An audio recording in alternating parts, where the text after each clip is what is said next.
नमस्ते दोस्तों, स्वागत है आपका हमारे चैनल पर। हम बात करते हैं देश की राजनीति और सामाजिक मुद्दों पर।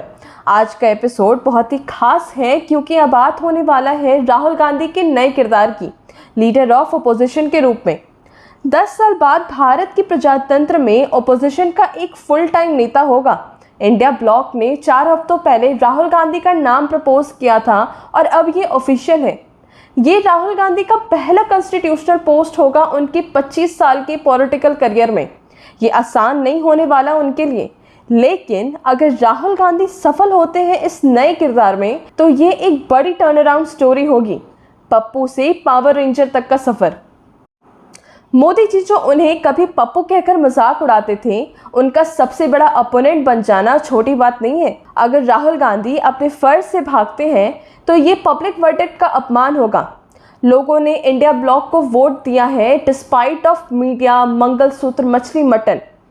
अब देखते हैं लीडर ऑफ अपोजिशन के रूप में राहुल गांधी को क्या क्या जिम्मेदारियां निभानी होगी और किन चुनौतियों का सामना करना होगा।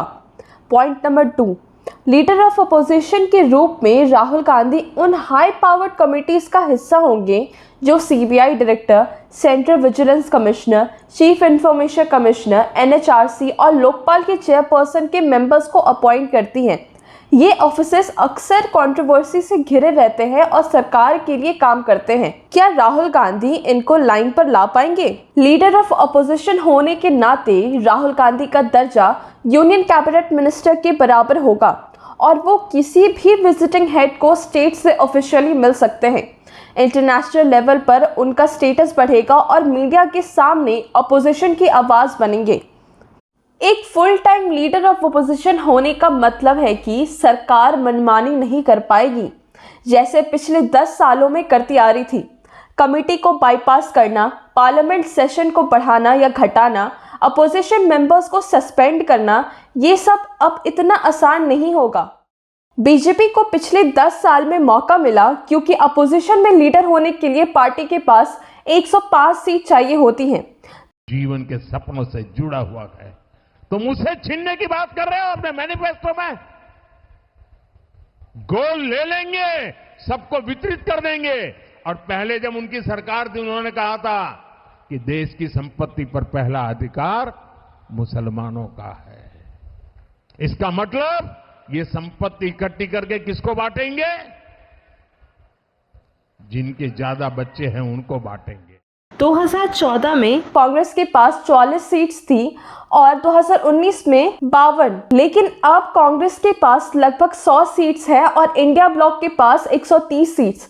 क्या कांग्रेस और इंडिया ब्लॉक मिलकर डेमोक्रेसी को ट्रैक पर ला सकते हैं और मोदी सरकार को तानाशाही एक्सप्रेसवे से रोक सकते हैं? राहुल गांधी के लिए ये बहुत बड़ी चुनौती होने वाली है। उन्होंने भारत जोड़ो यात्रा से अपनी इमेज बदली है, लेकिन इलेक्शन जीतना और डेमोक्रेसी को वापस ट्रैक पर लाना दोनों अलग बातें हैं। राहुल गांधी को इंडिया ब्लॉक के साथ मिलकर एक स्ट्रैटेजी के तहत काम करना होगा। भारत जोड़ो यात्रा एक छोटी बात लगेगी इस नई जिम्मेदारी के सामने। कांग्रेस प्रेसिडेंट मल्लिकार्जुन खड़गे ने कहा है कि राहुल गांधी लोगों की आवाज़ और उनकी उम्मीदें बनेंगी। कन्याकुमारी से कश्मीर और मणिपुर से महाराष्ट्र तक घूमकर उन्होंने लोगों से संवाद किया है। देखते हैं वो अपनी आवाज़ उठाते हैं या नहीं। राहुल गांधी की सबसे बड़ी कमजोरी है उनका पॉलिटिकल ट्रैक रिकॉर्ड। 2004 से पार्लियामेंट में होने के बावजूद उन्होंने कभी कोई पोस्ट नहीं लिया। 2017 में कांग्रेस प्रेसिडेंट बने और 2019 में पुअर परफॉर्मेंस के बाद रिजाइन कर दिया। बीजेपी और गोदी मीडिया ने उन्हें नॉन सीरियस पॉलिटिशियन कहने का कोई मौका नहीं छोड़ा। एक तरफ मोदी जी जो 18 घंटे काम करते हैं और दूसरी तरफ राहुल गांधी जो इटली वेकेशन पर चले जाते हैं। राहुल गांधी का सबसे बड़ा गलती ये था कि जब उनकी इमेज टारगेट की गई तो उन्होंने कोई एक्शन नहीं लिया। भारत जोड़ो यात्रा ने उनकी इमेज चेंज की। बर्फ, बारिश, तूफान सब में उन्होंने यात्रा की और अपनी इमेज बदली। इंदिरा गांधी को भी पहले म्यूट लेडी कहा गया था और बाद में आयरन लेडी बनी थी। राहुल गांधी के साथ भी कुछ ऐसा ही ट्रांसफॉर्मेशन हुआ है। राहुल गांधी ने ज़्यादा इंटरव्यूज़ नहीं दिए, लेकिन उन्होंने बहुत सारी प्रेस कॉन्फ्रेंसेस की और मोदी जी को ताना मारा। नतीजा ये हुआ कि कांग्रेस ने लगभग सेंचुरी हिट की और राहुल गांधी ने रायबरेली और वायनाड जीता। देश के प्रधानमंत्री चमचों के सामने इंटरव्यू में खुल के कहते हैं मैं बायोलॉजिकल नहीं हूं। इलेक्शंस जीतने और डेमोक्रेसी को ट्रैक पर लाने में बहुत फर्क है। राहुल गांधी को अपना इम्पैक्ट दिखाना होगा। हमें ग्राउंड रियलिटी नहीं भूलनी चाहिए। अभी भी बुलडोजर जस्टिस चल रहा है। बीफ के अफवाह पर घर तोड़ दिए जाते हैं। राहुल गांधी की खामोशी माइनॉरिटीज के लिए बड़ा मुद्दा बन सकती है। क्या वो इन मुद्दों पर आवाज उठाएंगे? केजरीवाल ने जेएनयू और दिल्ली राइट्स पर कुछ नहीं बोला था और आप पार्टी को उसकी कीमत चुकानी पड़ी। क्या राहुल गांधी अपने दिल से पॉलिटिक्स करेंगे या एक्सेल शीट से? बीजेपी के अगेंस्ट यूनाइटेड फ्रंट बनाना आसान नहीं होगा, लेकिन ज़रूरी है। डिप्टी स्पीकर के मुद्दों पर टीएमसी नाराज हो गई थी राहुल गांधी से। इंडिया ब्लॉक के साथ यूनिटी मेंटेन करना मुश्किल होगा जब सबके अपने अपने ईगो हैं। राहुल गांधी को अपनी एक्सेसिबिलिटी बढ़ानी होगी, पार्टी को साथ लेकर चलना होगा और इंश्योर करना होगा कि कोई लीडर पार्टी ना छोड़े। सोशल मीडिया का सही इस्तेमाल करते हुए लोगों तक मैसेज पहुंचाना होगा। कांग्रेस को ग्रासरूट लेवल पर रिकनेक्ट करना होगा।